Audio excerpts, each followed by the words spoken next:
Meus irmãos e irmãs, há meses estamos estudando juntos o livro de Atos dos Apóstolos e temos conhecido pelo que Lucas revela nesse livro, escreve nesse livro, como a Igreja de Cristo, naqueles primeiros anos, nessa nova dispensação da graça,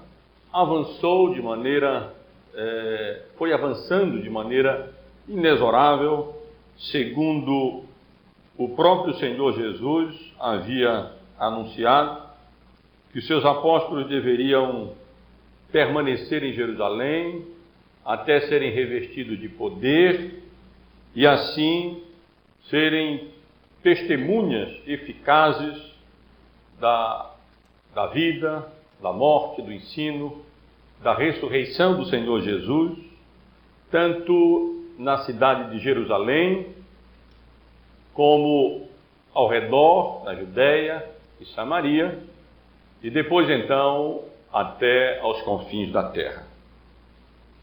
E nós temos visto exatamente isto. Temos visto como o Evangelho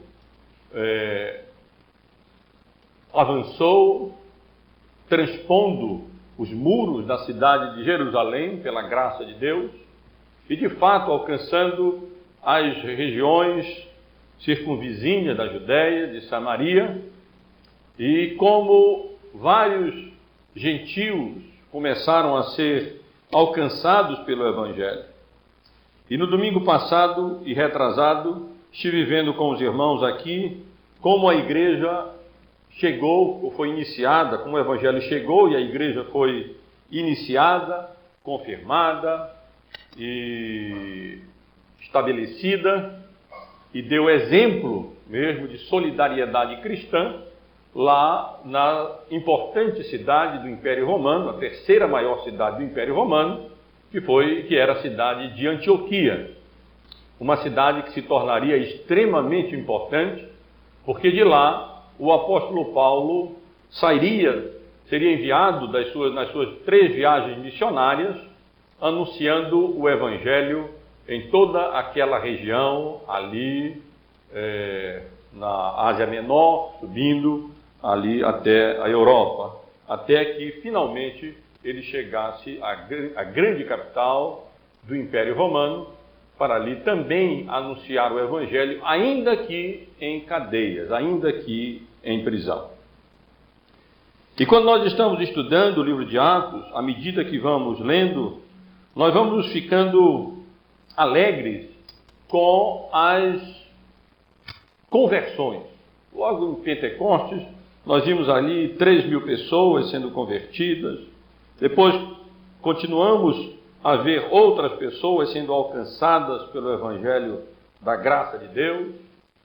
Vemos aqui conversões importantes, como a conversão de Cornélio, a conversão de Saulo de Tarso, e Antioquia, como vimos semana passada e retrasada, muitas pessoas obedeceram à fé, muitos ali foram unidos a Cristo, de tal maneira que o apóstolo Paulo e Barnabé passaram ali um ano, como lemos,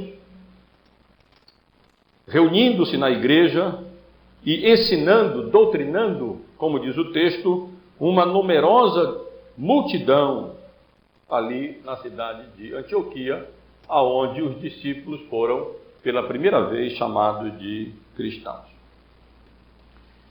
No capítulo 13, estamos quase chegando lá, se Deus permitir, não no próximo domingo, mas no outro, nós já chegaremos ao capítulo 13. Nós vamos ver como de Antioquia saem esses grupos missionários, especialmente Paulo e Barnabé, a princípio, e então como o Evangelho avança nessas viagens, e do capítulo 13 até o final do livro de Atos, nós temos exatamente esse registro da expansão do Evangelho através do ministério, especialmente do apóstolo Paulo e seus auxiliares diretos, de tal maneira que o Evangelho alcançou ali a cidade de Roma.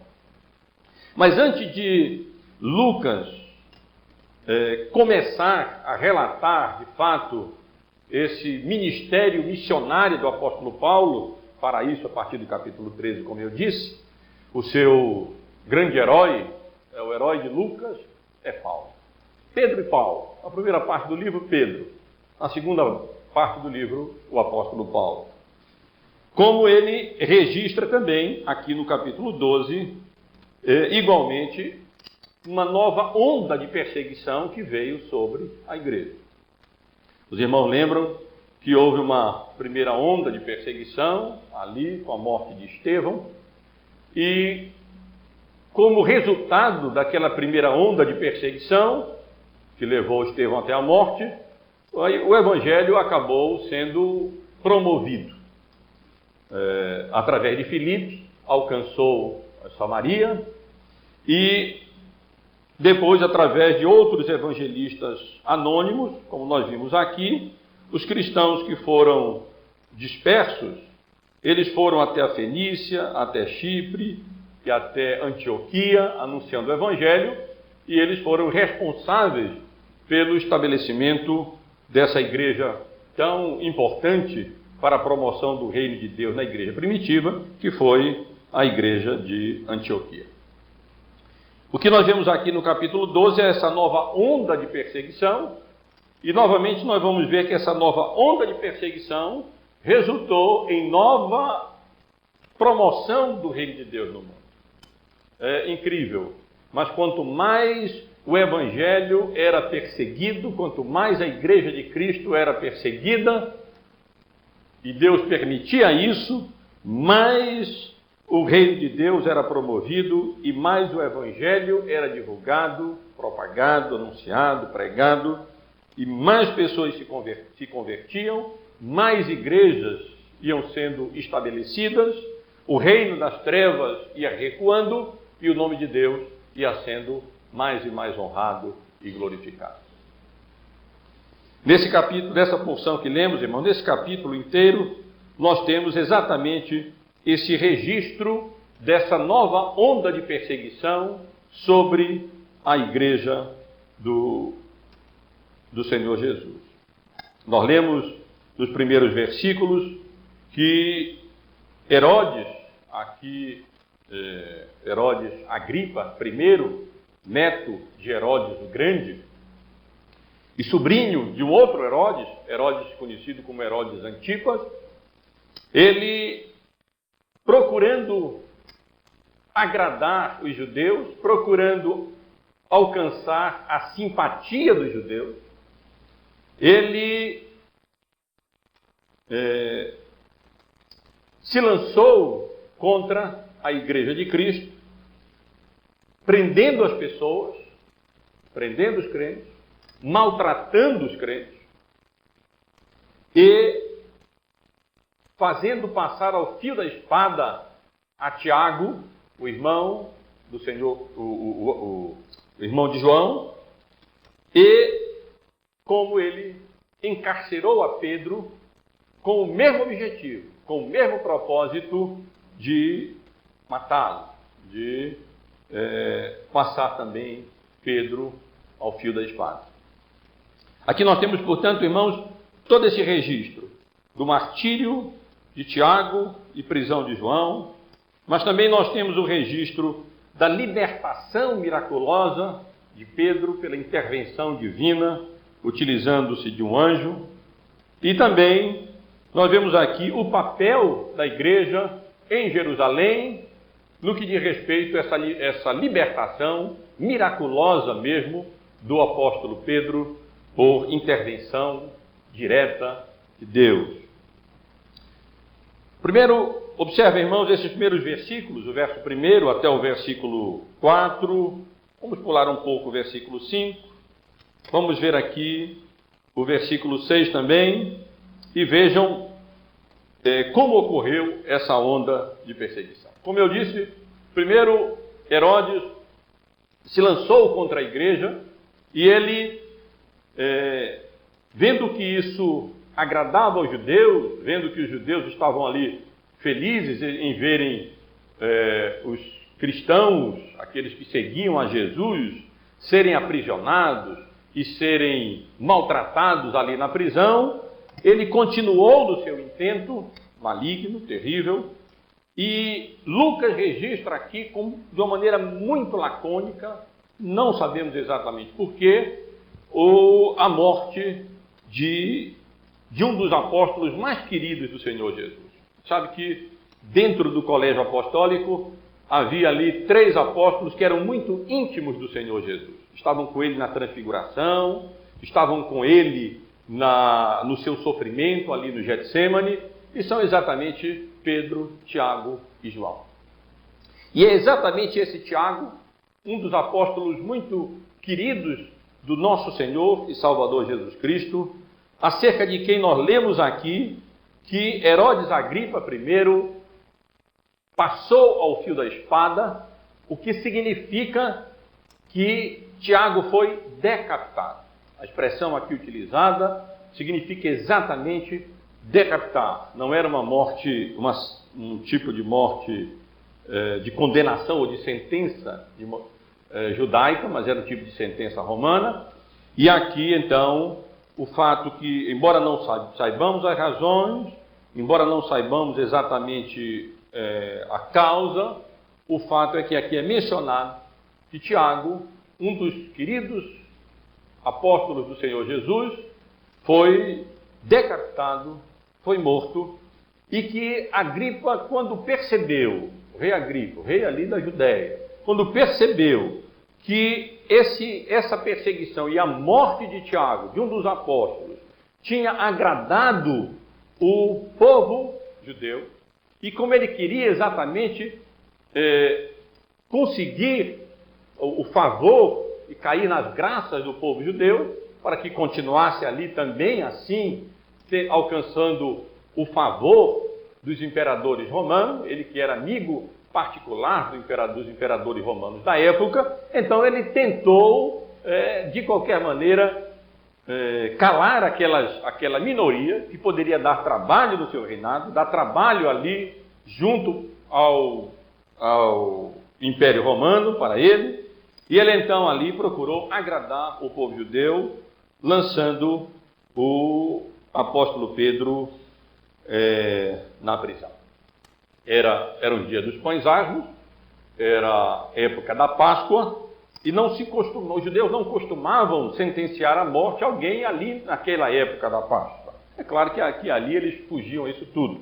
Mas ele, provavelmente por essa razão, então quando na época da Páscoa os judeus vinham de todas as regiões, estavam todos ali reunidos em Jerusalém, vendo que esse tipo de perseguição à igreja de Cristo era agradável ao povo judeu, ele então prendeu Pedro para que logo após a Páscoa ele o apresentasse para ser sentenciado também à morte, para que pudesse ser, como Tiago, decapitado, passado ao fio da espada. Mas se nesses versículos 4,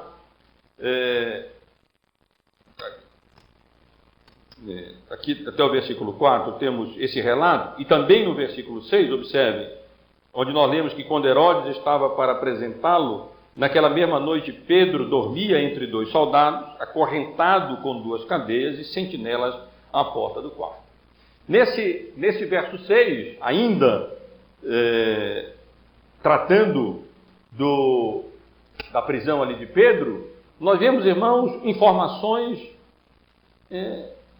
espantosas. Primeiro, acerca de todo o cuidado que Herodes teve para que Pedro de maneira nenhuma fugisse, e os judeus ali, a liderança judaica, não passasse por um vexame como tinha passado quando de outra vez Pedro havia sido preso e ele havia sido solto, e quando os procuraram na prisão, lá era o lugar mais limpo e Pedro não se encontrava.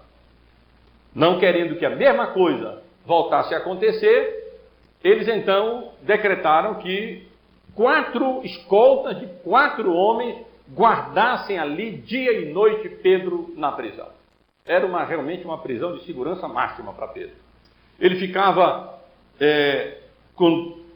durante a noite, essa é a ideia que o texto dá, durante a noite, durante as 4 vigílias da noite, 3 horas, mais ou menos assim, 3 horas, 4 pessoas ficavam ali destacadas, se revezando, 2 junto dele, Pedro acorrentado a um dos soldados, acorrentado a outro soldado, e na porta do cárcere mais 2 soldados vigiando, sendo que havia ainda mais 2 sentinelas e a porta de ferro que separava Pedro da cidade.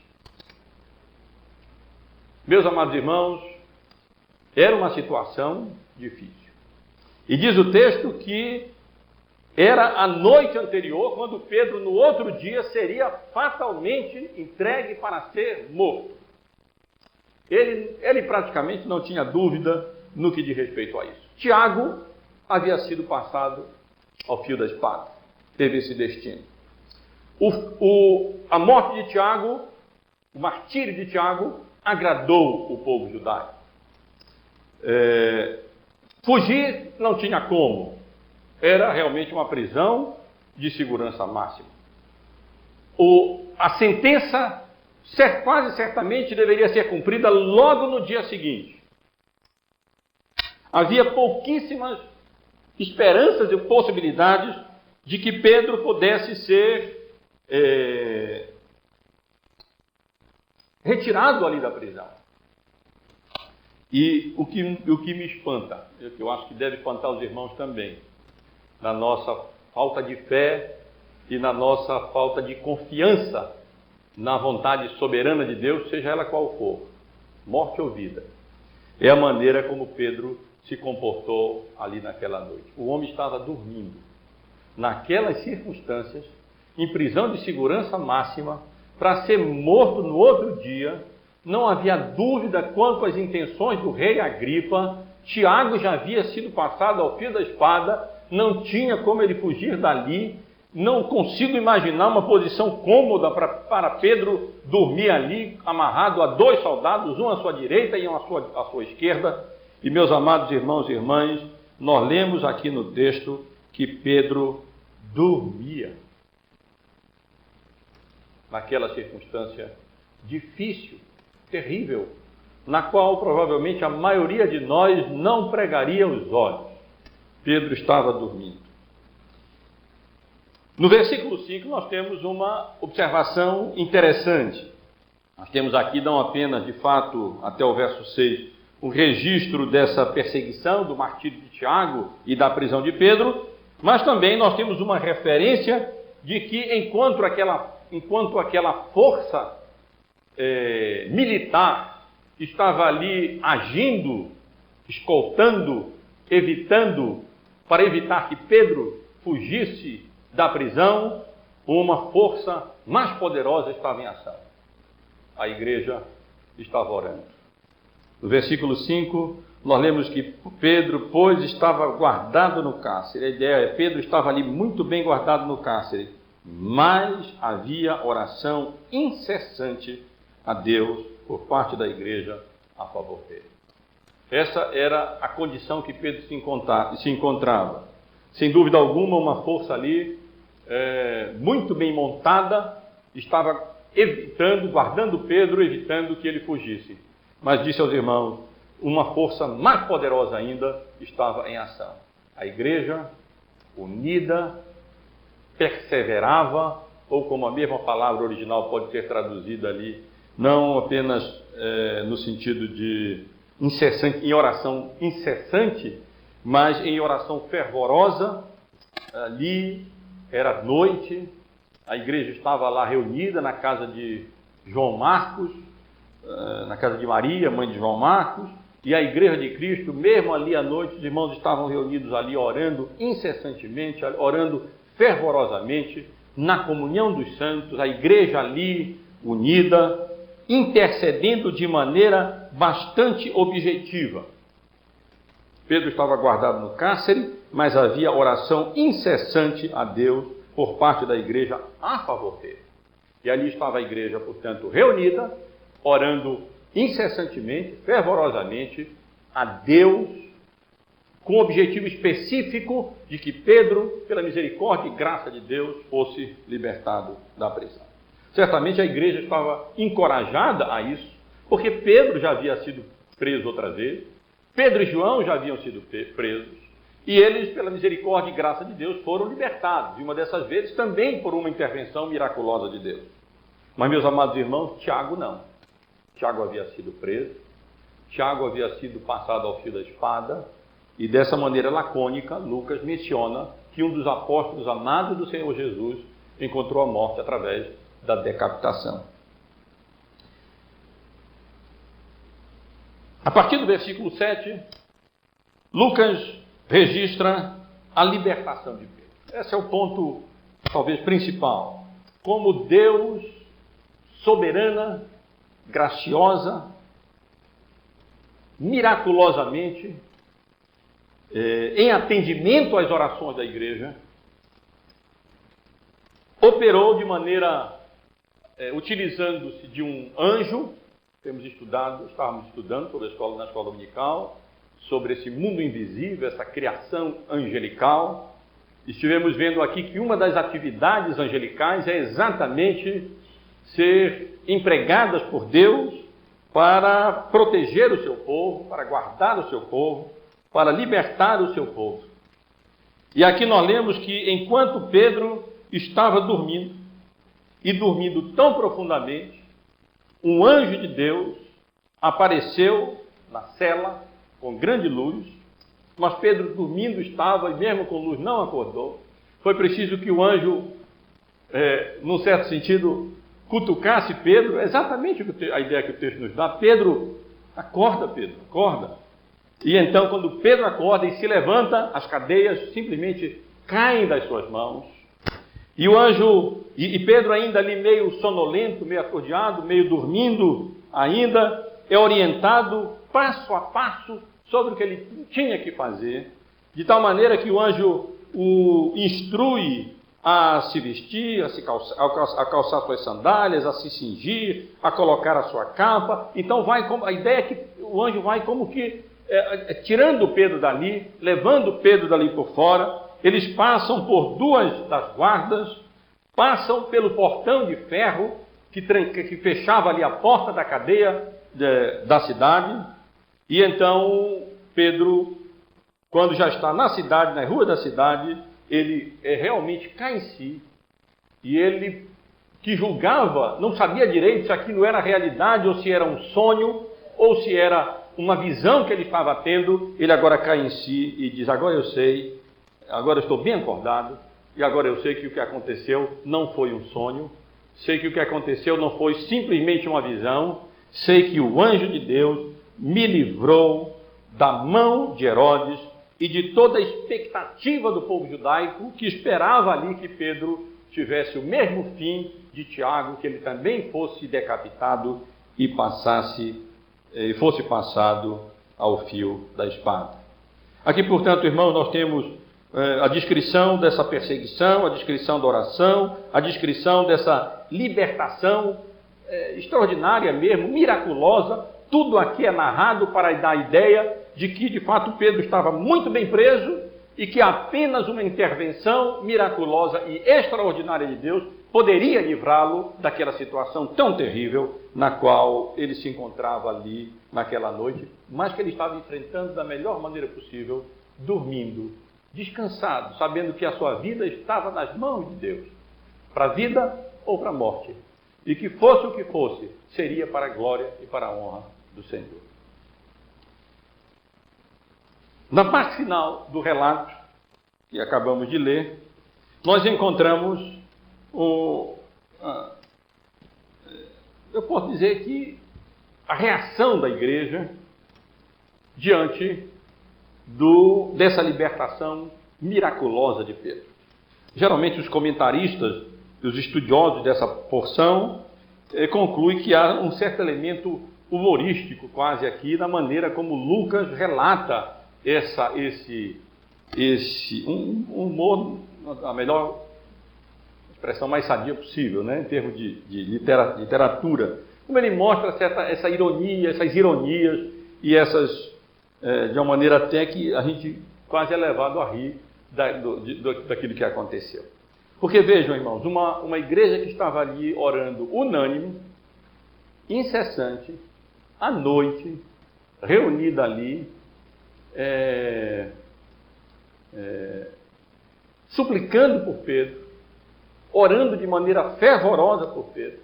Quando Pedro se vê livre da prisão e que considera na sua situação e pergunta: e agora, o que é que eu vou fazer? Para onde vou? E ele pensa: não, primeiro eu vou à igreja.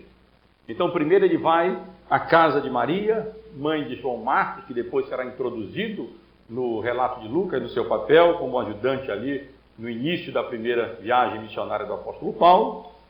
E ele quase certamente na casa de Maria, mãe de João Marcos, que certamente tinha recursos, tinha esse cenáculo grande, onde a igreja costumava ali se reunir. Alguns acham, inclusive, que era lá que a igreja estava, que foi lá que o Senhor Jesus participou da Páscoa pela última vez, transformando-a na ceia, que teria sido lá que a igreja estaria reunida, aguardando a descida do Espírito Santo, quando teria ali acontecido. Nós não temos certeza disso, mas provavelmente realmente foi ali que aconteceu. Havia um salão certamente bem grande lá, e é quase certo que a igreja costumava se reunir ali. De tal maneira que Pedro, tendo sido solto, ele sabia onde encontrar os irmãos, sabia onde encontrar a igreja, e foi direto para a casa de Maria, aonde ele poderia encontrar membros da igreja e poderia dar a eles a notícia de que, de fato, pela graça de Deus, de uma maneira extraordinária, ele havia sido libertado da prisão, naquela situação terrível na qual ele se encontrava. E então diz o texto que ele, chegando lá, bateu na porta e estava a igreja ali reunida ainda, orando por Pedro, para que Pedro fosse libertado da prisão. E então uma das serventes, das empregadas da dona da casa, cujo nome é aqui registrado para a honra dela, vai atender a porta, que com certeza ficava longe do aposento, do cenáculo onde a igreja estava reunida, e quando ela pergunta quem é, e ouve a voz de Pedro, ela fica tão alegre em saber que Pedro tinha sido ali libertado da prisão, que corre, vai dar a notícia para a igreja e deixa Pedro do lado de fora da casa ainda. Tal a alegria dela. E chegando lá no cenáculo, ela então dá a notícia, aquela notícia tão boa à igreja, dizendo: olha, Pedro está aí na porta batendo, ele chegou, ele foi libertado. E meus irmãos e irmãs, a reação da igreja foi de incredulidade. Eles não acreditavam. Eles não acreditaram nela. Eles foram até indelicados, né?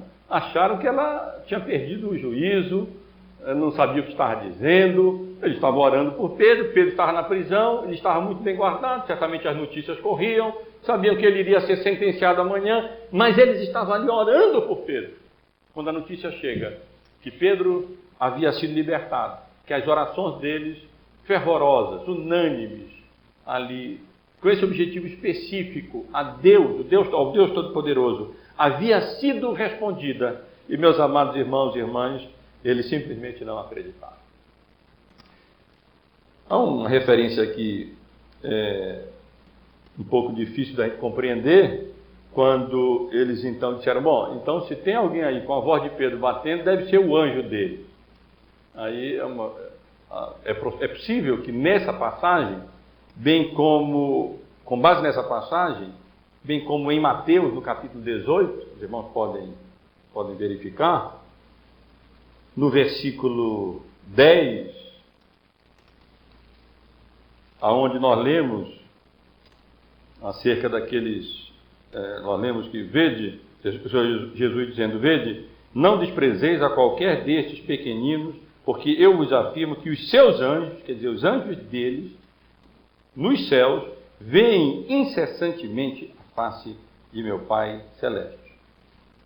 Porção como essa, com base em porção como essa, um texto como esse, e com base nesse texto aqui, eles falam acerca do anjo de Pedro, e com a revelação bíblica no livro de Hebreus, no capítulo 1, se não me falha a memória, no verso 14, onde nós lemos que os anjos são espíritos ministradores para a igreja de Cristo, que se conclui o ensino do anjo da guarda, que cada crente teria o seu anjo da guarda. Essa era uma crença judaica. Os judeus criam, de fato, que cada pessoa ali, eleito de Deus, membro da aliança, povo da aliança, tinha o seu anjo da guarda, e até há registros históricos de que eles pensavam que os anjos, quando se manifestavam, eles eram semelhantes às pessoas, era a contraparte da pessoa que eles protegiam, guardavam e cuidavam. Eu penso que a revelação aqui é muito reduzida para nós chegarmos a essa conclusão já de maneira assim absoluta. Pode ser que sim, pode ser que não. Não compreendemos exatamente como é que funciona essa maneira através da qual Deus utiliza-se de anjos para guardar o seu povo. O que nós sabemos é que Ele utiliza-se, de fato, dessas criaturas angelicais para nos preservar, para nos proteger, para nos guardar e mesmo para nos libertar, como nós vemos aqui nesse relato da libertação do apóstolo Pedro. Finalmente eles se convencem, a porta é aberta, Pedro entra e há aquele alvoroço, aquela alegria ali em vê-lo chegar, e Pedro então pede que eles façam silêncio, e ele então conta como Deus, soberanamente, poderosamente e graciosamente, o libertou da prisão, mesmo ele ali preso entre dois guardas, com as cadeias, com as mãos atadas com correntes, as cadeias caem, os guardas não veem nada, ficam ali sem poder fazer nada, ou sem ver nada, ou dormindo, e então eles saem, passam pelos vigias da porta, passam pelo portão, e finalmente Pedro é solto, a missão estava cumprida, e esse enviado de Deus desaparece, e deixa ali Pedro já livre na cidade, para que ele tomasse a direção devida.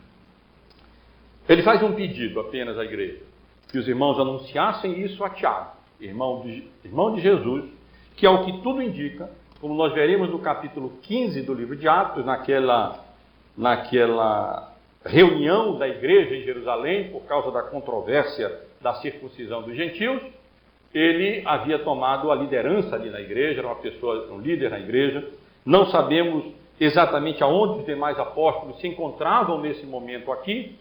O que nós sabemos é que Pedro, preocupado com a igreja, com o restante da igreja, então manda notificar a Tiago: olha, pela graça de Deus, Deus me libertou de maneira miraculosa, de maneira extraordinária. Diga isso a ele, diga isso aos irmãos. E para a segurança dele próprio e segurança da própria igreja, Pedro vai se esconder, vai se refugiar em algum lugar. Nós vamos encontrá-lo depois, novamente em Antioquia, vamos encontrá-lo novamente lá no capítulo 15 do livro de Atos, e depois Pedro sai de cena e o apóstolo Paulo, o segundo herói de Lucas, assume o papel principal nessa grande história da redenção, através da qual o Evangelho é levado a Jerusalém, a Judeia, Samaria e até aos confins da terra. Chegou de manhã, outro vexame para o sistema carcerário romano e judaico. Pedro não estava lá. E de acordo com a lei romana, os carcereiros que não guardassem devidamente os seus prisioneiros, eles seriam executados com a pena que cabia aos prisioneiros. Era difícil corromper um soldado carcereiro naquela época, como acontece no nosso sistema penitenciário, porque senão ele vai pagar a pena que seria do prisioneiro, se o prisioneiro fugir. Ele será responsabilizado por isso, e isso aconteceu. E exatamente isso veio acontecer. Agripa chamou os soldados, inquiriu, e então ordenou que eles fossem justiçados.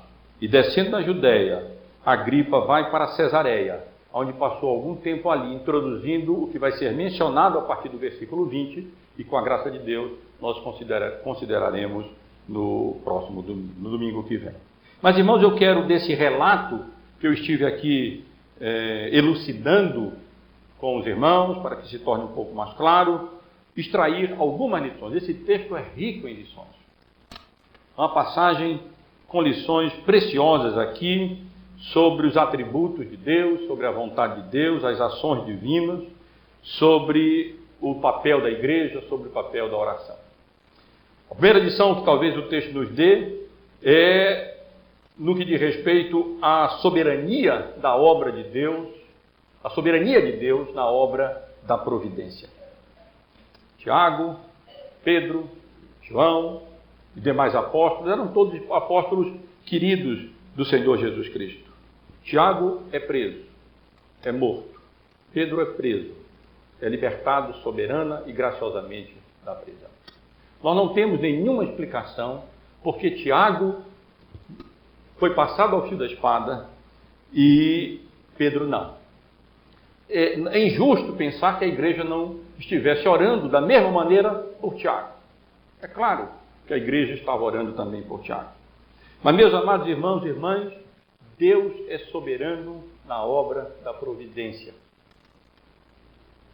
Nós não estamos autorizados, biblicamente, a pensar que, não, então nada vai nos acontecer, Deus nos guarda, e pelo fato de que Deus nos guarda, e de que, como estudamos aqui, Cristo já expôs principados e potestades ao desprezo, triunfando deles na cruz do Calvário. Cristo é mais do que poderoso, Ele é aquele cavaleiro que sai vencendo e para vencer. Nós somos mais do que vitoriosos em Cristo Jesus. Mas isso não significa que Deus, na sua soberania, não permita que coisas dessa natureza possam acontecer conosco. Pelo contrário, o relato bíblico e a história da igreja deixam bem claro que muitas vezes é através das mortes, nem sempre é através da vida dos crentes que Deus é glorificado, mas às vezes é através também da morte dos crentes que Deus é glorificado. O seu reino é promovido e o seu nome honrado mesmo diante dos homens. E o que nós temos visto é isso, irmãos. Estevão morreu e a igreja cresceu. Tiago morreu, Pedro foi preso e a igreja vai ter um impulso enorme através da missão, da obra missionária e evangelística do apóstolo Paulo. Nossas vidas estão nas mãos de Deus, para a vida ou para a morte. Esse é o ensino bíblico, essa é a vontade de Deus. E cabe a nós nos submeter à vontade de Deus. Nós não temos autorização bíblica para sermos românticos e imaginarmos que agora tudo nos vai bem, nenhum mal nos acontecerá, nós estamos livres das investidas do maligno através dos seus agentes religiosos ou civis. Não. Deus pode nos livrar hoje ou amanhã. Deus pode nos livrar da situação mais imprevisível. Ele fez isso com Pedro. Da maneira mais extraordinária possível. Ele fez isso com Pedro. Mas Deus também pode permitir que nós sejamos passados ao fio da espada. Como a história da igreja mostra, que quantos centenas, milhares de mártires cristãos foram passados ao fio da espada, foram queimados vivos, foram devorados por feras. Deus permitiu, claro que Deus deu a eles graça para que eles pudessem suportar aquilo, muitas vezes dormindo, cantando, orando, louvando a Deus, como registro bíblico, tanto acerca de Pedro como acerca de Paulo, posteriormente na prisão, ali orando, cantando, louvando ao Senhor, e como há registros bíblicos em grande número acerca de mártires cristãos que foram ali sentenciados à morte, mas pela fidelidade deles, pela perseverança deles, morreram louvando ao Senhor, engrandecendo a Deus, bendizendo a Deus, e pela misericórdia e graça de Deus, o ditado que a gente conhece tanto, é a verdade que a gente conhece muito bem. O sangue dos mártires é a semente, foi a semente da igreja e é a semente da igreja. Pela misericórdia e graça de Deus, vivemos em épocas em que essas coisas dificilmente acontecem, aqui pelo menos no Ocidente. Mas nós devemos estar, como Pedro, ali com a graça de Deus, mesmo com a expectativa pior que possa ser, dormindo na prisão. Deus nos dê graça, irmãos e irmãs, para confiarmos tanto na boa, agradável, perfeita e soberana vontade de Deus, para que em estados semelhantes a estes, nós sejamos encontrados na mais perfeita paz de Cristo, dormindo na prisão, aguardando a sentença de morte para outro dia. Prontos para viver, testemunhar ou morrer por Cristo. Mas o texto também nos dá uma lição de libertação. Como Deus liberta. E como Deus costuma, muitas vezes acontece isso na Bíblia, mesmo quando nos liberta, quando é a vontade dele que nós sejamos libertos de situações assim, ele, na maioria das vezes, espera que isso acontece no último momento. Há vários exemplos disso no Antigo Testamento e alguns no Novo Testamento e vários também na história da igreja. Mesmo quando Deus responde positivamente às nossas orações em termos de libertação de perigo, de enfermidade, de coisas dessa natureza, de perseguição e tudo mais, ele testa a nossa fé. E ele nos faz ficar em uma determinada situação em que nós não temos mais esperança por nós mesmos de sermos libertos de uma coisa ou de outra. E geralmente é nessas condições, usando 300 pessoas e não milhares de pessoas, que o Senhor Deus dá vitória ao seu povo, para que a honra e a glória sejam dele e não de nós. E dessa maneira Deus nos treina, Deus nos prepara a sermos dependentes deles e a confiarmos nele, não apenas ali no início, mas quando as coisas vão apertando e vão ficando cada vez mais difíceis e parece que agora não tem mais solução, e aí, quando é vontade de Deus intervir, ele intervém por meios ou de maneira soberana, direta, utilizando-se de homens ou utilizando-se de anjos para prover, guardar, preservar e libertar o seu povo de acordo com o seu plano eterno para a vida de cada um de nós e para o louvor, honra e glória do seu próprio nome. Todos vamos morrer um dia, a não ser que o Senhor Jesus volte. Então, que seja uma morte através da qual o nome dele é honrado e o reino de Deus seja promovido aqui nesse mundo. Mas, irmãos, aqui também nós temos lições importantes acerca da importância e de como devem ser as nossas orações. Esse texto trata disso. Esse texto trata exatamente da libertação extraordinária de Deus ali em Pedro, mas havia oração incessante da igreja que estava ali reunida a favor de Pedro. Temos visto várias vezes aqui, eu tenho procurado ressaltar, a soberania de Deus jamais diminui a responsabilidade humana. Deus é gracioso e Deus é soberano, mas ele não age de tal maneira que nós sejamos irresponsáveis. Aquele que predestina o fim, predestina os meios. E aquele que predestinou que Pedro seria livre através da intervenção sobrenatural de Pedro, predeterminou que isso aconteceria como resposta às orações da igreja. E aqui nós encontramos a igreja de Deus orando. Meus irmãos, nós às vezes não... A impressão que tenho é que às vezes que nós não aquilatamos como deveríamos o poder que Deus tem nos dado em termos de oração para a realização da sua vontade na nossa vida. A importância, a relevância, a importância da oração para que a vontade de Deus seja feita. Uma coisa não elimina a outra. O fato de que Deus é soberano em nada elimina ou mesmo diminui a nossa responsabilidade humana. E nós somos chamados a orar. Se nós de fato anelamos que uma coisa aconteça, que alguém querido nosso seja liberto, eu não sei qual é a vontade de Deus, mas eu vou orar por isso. E se for a vontade de Deus, através desse meio, ele vai responder de maneira positiva às nossas orações.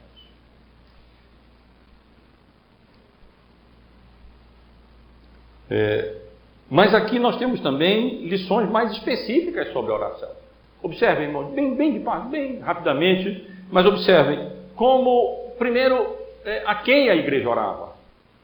A igreja estava orando a Deus. Versículo 5. Pedro estava guardado no cárcere, mas havia oração incessante a Deus por parte da igreja a favor dele. Os irmãos podem estar pensando, mas que coisa tola. Claro que a oração é a Deus. Será que é tão claro assim? Quantas orações são feitas e não são endereçadas ao Deus que a Bíblia revela em todas essas religiões no mundo?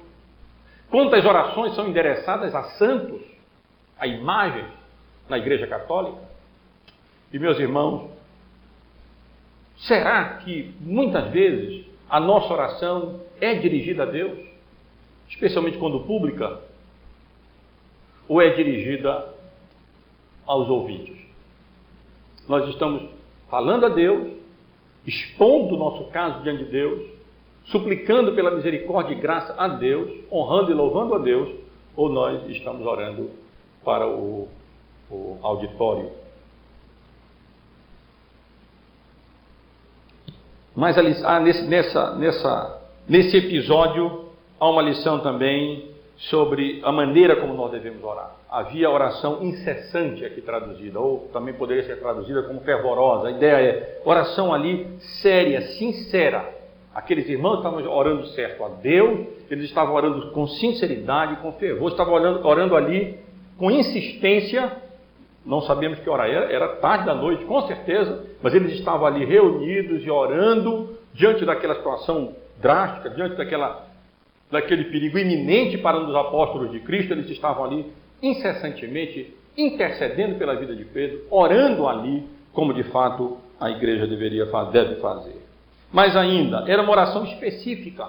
Eles não estavam pedindo simplesmente de maneira vaga, mas eles estavam pedindo: Senhor, nós estamos orando aqui por Pedro, é o que é mencionado aqui. Era oração a favor de Pedro, que Deus fosse gracioso com Pedro, que Deus libertasse Pedro, que Deus desse graça a Pedro para que Pedro pudesse enfrentar aquele momento em paz. E, meus irmãos, uma coisa ou outra acontecesse, a oração deles estava sendo respondida. Pedro estava em paz. Se a morte viesse, ele estava em paz. Mas Deus graciosamente libertou Pedro da maneira tão extraordinária e surpreendente para a própria igreja que estava orando, como nós vimos aqui. Mas ainda mais uma lição aqui, meus irmãos, sobre a oração. A importância da oração pública. Podia estar cada um orando na sua casa. Eles poderiam muito bem dizer assim: não, eu posso orar em casa. Por que eu vou para a reunião de oração na igreja? Eu posso muito bem orar na minha casa, no meu quarto, de manhã. Por que eu vou me reunir, sair da minha casa numa quarta-feira e vou para a igreja me reunir para orar? Por que é diferente? É diferente. Quando 2 ou 3 estão reunidos em nome de Deus, de uma maneira especial, Deus se faz presente. E aqui nós temos a igreja ali congregada, a igreja ali unida. O poder da oração ali não é maior porque tem número tal de pessoas. Isso é um pensamento pagão, mas porque a igreja está unida em oração, ali suplicando e pedindo que Deus fosse gracioso, abençoasse Pedro. Uma coisa eu posso ter certeza a partir desse texto: Tiago foi passado ao fio da espada, mas ele foi passado ao fio da espada na paz do Senhor. Pedro, Deus foi gracioso com ele, ele foi libertado. Certamente, nos 2 casos, as orações da igreja foram ouvidas. A Deus, incessante, coletiva, específica, pela vida de Pedro, pelo estado do seu coração. Mas, meus irmãos, para a ironia, é uma lição a questão até irônica, mas uma igreja que dá aqui exemplo de oração, orando a Deus, orando certo, orando com persistência, orando coletivamente ali congregados de tarde e da noite, com todos os perigos que poderiam advir disso, das relações dele com aqueles que estavam sendo mortos ali. Era uma oração incrédula. Era uma oração incrédula. Porque ele realmente, ele não cria na libertação de Pedro. Fica evidente no texto, não é? Se alguém cria ali, era Rod. Ficou alegre, identificou logo, era Pedro. Se tem uma heroína aí nessa história, ali era Rod, que estava ali, quando viu a voz, na sua fé singela, saiu gritando, correndo: olha, Pedro está batendo a porta. Mas a igreja disse: não pode ser, Pedro está preso. E ele estava ali orando pela... Eu não sei para os irmãos, para mim isso é uma lição de conforto, de encorajamento. Deus é tão gracioso que Ele ouve até as nossas orações incrédulas. Nós somos pecadores e E nesse estado de pecado, nesse estado em que nós vivemos, nosso coração ainda com pecado, dificilmente nós vamos agradar perfeitamente a Deus. Dificilmente nós vamos orar inteiramente como convém. Mas tem o Espírito Santo de Deus que traduz as nossas orações, tira a incredulidade delas e apresenta diante de Deus. E, meus irmãos, posso dizer daqui, mesmo orações mescladas de incredulidade como as nossas geralmente são, Deus é tão gracioso que Ele, muitas vezes, responde positivamente às nossas orações. É verdade, sem fé é impossível agradar a Deus. A incredulidade não agrada a Deus. Mas Deus é tão gracioso que mesmo não plenamente agradado, ainda assim, Ele responde quantas vezes positivamente às nossas orações. E nós temos visto isso, não temos? Nós temos que reconhecer que quantas vezes nós oramos, claro que Deus pode fazer, mas fica aquela dúvida, né? Será que Deus vai fazer mesmo? E nós somos surpreendidos quando Deus é tão gracioso e tão misericordioso para conosco, que Deus atende às nossas orações. Que Deus nos abençoe, meus irmãos e irmãs, nos conceda graça e lembremos, tudo isso é obra de Cristo crucificado. O livro de Atos registra o que Cristo continuou a fazer e a ensinar. Foi o Senhor quem libertou Pedro da prisão. É o que ele diz. Quando ele chega, ele acorda plenamente, versículo 11, então Pedro, caindo em si, disse: agora sei verdadeiramente que o Senhor enviou o seu anjo e me livrou da mão de Herodes. Que Deus nos abençoe, seja gracioso conosco. O mesmo Cristo que foi assunto aos céus está lá velando por nós. Os mesmos anjos que foram utilizados por Ele podem continuar a ser utilizados por Ele para o nosso bem. Raramente nós vamos ver. O evento é tão extraordinário que ele é contado exatamente porque ele é extraordinário. Não vamos pensar que esses eventos extraordinários têm que acontecer corriqueiramente ou diariamente. Nós vamos ver anjos aparecendo e nos guiando pela mão. Na maioria das vezes eles vão estar trabalhando, mas nós não vamos ver o trabalho deles. Nós vamos só constatar e experimentar o resultado disso, pela misericórdia e pela graça do Senhor. Meu propósito com essa mensagem é nos encorajar a todos nós à oração. Em casa, nosso quarto, tirando sempre uma hora para orar, incessantemente, mesclando as nossas atividades com oração. Já disse outras vezes aos irmãos, é possível orar dirigindo, não precisa fechar o olho. Senhor, tem misericórdia de mim, me abençoa, guarda meu coração, guarda fulano, guarda Beltrano, e é possível perfeitamente fazer isso. É perfeitamente possível trabalhar no escritório orando, ou uma dona de casa também, está ali no serviço doméstico e das coisas da casa, orando também. E meus irmãos, é tão bom quando, pela misericórdia e graça de Deus, a igreja se une e ali expõe os seus motivos de oração e ali podemos juntos, coletivamente, interceder uns pelos outros.